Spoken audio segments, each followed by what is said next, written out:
ആദ്യം ന്യൂസ് ട്രെൻഡ്സിൽ വാർത്തകൾ ഇതുവരെ. അമ്മ തെരഞ്ഞെടുപ്പിൽ നിന്ന് ജഗദീഷ് പിന്മാറുന്നു. മോഹൻലാലും മമ്മൂട്ടിയുമായി സംസാരിച്ചെന്ന് സൂചന. പ്രസിഡന്റ് സ്ഥാനത്തേക്ക് വനിത വരട്ടെ എന്ന നിലപാടിൽ ജഗദീഷ്. ശ്വേത മേനോൻ അധ്യക്ഷയാവാൻ സാധ്യത കൂടുന്നു. ധർമ്മസ്ഥല കൂട്ടക്കൊലപാതക വെളിപ്പെടുത്തലിൽ മൃതദേഹം സംസ്കരിച്ച 13 ഇടങ്ങൾ അടയാളപ്പെടുത്തി പ്രത്യേക അന്വേഷണ സംഘം. നേത്രാവതി പുഴയോരത്തെ സ്നാനഘട്ടത്തോട് ചേർന്നുള്ള പ്രദേശങ്ങളിൽ മണ്ണ് കുഴിച്ചുള്ള പരിശോധന ഉടൻ. സംഘർഷ സാധ്യത കണക്കിലെടുത്ത് ധർമ്മസ്ഥലയിലും പരിസര പ്രദേശങ്ങളിലും കനത്ത പോലീസ് സുരക്ഷ. തെളിവുകൾ നശിപ്പിക്കാതിരിക്കാനും പോലീസ് കാവൽ. ധർമ്മസ്ഥല കൂട്ടക്കൊലയിൽ വിചിത്രവാദവുമായി കർണാടക പ്രതിപക്ഷ നേതാവ് ആർ അശോക. വെളിപ്പെടുത്തലിന് പിന്നിൽ ഇസ്ലാം മതവിശ്വാസിയെന്ന് അദ്ദേഹം വിവാദമാക്കിയത് കേരള സർക്കാരെന്ന ആരോപണം. കേരളത്തിൽ ഗൂഢാലോചന നടന്നെന്നും അശോക. ചേർത്തല പള്ളിപ്പുറത്ത് വീട്ടുവളപ്പിൽ മൃതദേഹാവശിഷ്ടങ്ങൾ കണ്ടെത്തിയ സംഭവത്തിൽ ദുരൂഹത. സ്ഥലമുടമ സെബാസ്റ്റ്യൻ ക്രൈംബ്രാഞ്ച് കസ്റ്റഡിയിൽ. ശരീരാവശിഷ്ടങ്ങൾ പെട്രോൾ ഒഴിച്ച് കത്തിച്ച നിലയിൽ. ഏറ്റുമാനൂരിൽ നിന്ന് കാണാതായ ജൈനമ്മയുമായുള്ള ബന്ധം സമ്മതിക്കാതെ സെബാസ്റ്റ്യൻ. ഫോൺ കോളുകൾ കണ്ടെത്തി ക്രൈംബ്രാഞ്ച്. ചേർത്തലയിൽ നിന്ന് കാണാതായ ബിന്ദു പത്മനാഭനെക്കുറിച്ചും അന്വേഷണം.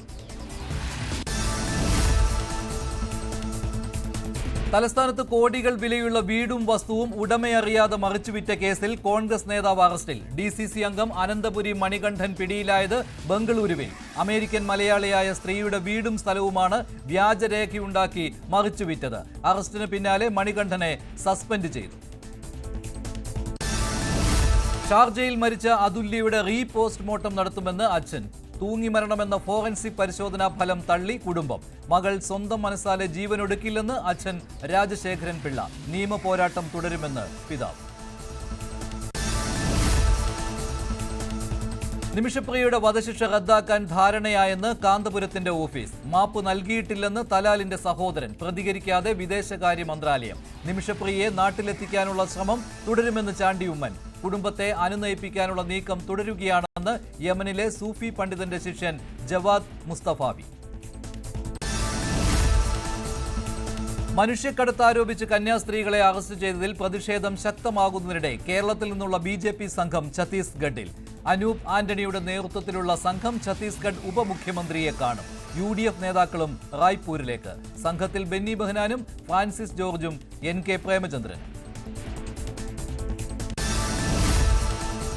പാലക്കാട് കണ്ണിന് പരിക്കേറ്റ നിലയിൽ കണ്ടെത്തിയ കാട്ടാന PT5 വീണ്ടും ജനവാസ മേഖലയിൽ. ആന ഇറങ്ങിയത് കഞ്ചിക്കോട് പൈറ്റുകാട് മേഖലയിൽ. നിരവധി തെങ്ങുകൾ കുത്തിമറിച്ചിട്ടു. കാട്ടാന വീണ്ടും ഇറങ്ങിയത് മയക്കുവെടിവെച്ച് പിടികൂടി ചികിത്സിക്കാൻ വനം വകുപ്പ് തീരുമാനിച്ചിരിക്കെ. ഓപ്പറേഷൻ സിന്ദൂരിൽ പാർലമെന്റിൽ ഇന്നും ചർച്ച തുടരും. പ്രധാനമന്ത്രി ലോക്സഭയിൽ സംസാരിക്കും. ഡൊണാൾഡ് ട്രംപിന്റെ അവകാശവാദത്തിൽ മോദി നിലപാട് വ്യക്തമാക്കിയേക്കും. രാജ്യസഭയിലും ഇന്ന് ചർച്ച. 16 മണിക്കൂർ നീളുന്ന ചർച്ച രാജ്യസഭയിൽ. ഓപ്പറേഷൻ മഹാദേവ് സൈന്യം നടപ്പാക്കിയത് കൃത്യമായ ആസൂത്രണത്തോടെ. ചൈനീസ് നിർമ്മിത സാറ്റലൈറ്റ് ഫോണുകൾ പ്രവർത്തിപ്പിക്കുന്നുണ്ടെന്ന ഇന്റലിജൻസ് റിപ്പോർട്ട് ഭീകരരെ കണ്ടെത്തുന്നതിൽ നിർണായകമായി. ഭീകരരെ തുരത്താൻ സൈന്യം നിരീക്ഷണം നടത്തിയത് 14 ദിവസം. പഹൽഗാം ഭീകരാക്രമണത്തിന്റെ മുഖ്യ സൂത്രധാരൻ ഹാഷിം മൂസ ഉൾപ്പെടെ 3 ഭീകരർ കൊല്ലപ്പെട്ടു. ഹാഷിം മൂസ പാക് സൈന്യത്തിലെ മുൻ കമാൻഡർ.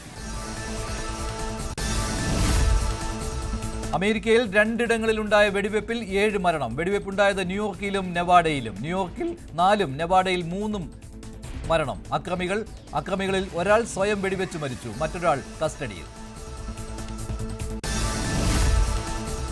വിദ്യാർത്ഥികളുടെ ബസ് നിരക്ക് വർധനയിൽ സ്വകാര്യ ബസ് ഉടമകളുമായും വിദ്യാർത്ഥി സംഘടനകളുമായും ഗതാഗത സെക്രട്ടറിയുടെ ചർച്ച ഇന്ന്. ഗതാഗത മന്ത്രിയുമായി ബസ് ഉടമകൾ നേരത്തെ നടത്തിയ ചർച്ചയുടെ തുടർ ചർച്ച. വിദ്യാർത്ഥി സംഘടനകളുടെ നിലപാടറിഞ്ഞ ശേഷം വർധനവിൽ തീരുമാനമെടുക്കാൻ ഗതാഗത വകുപ്പ്.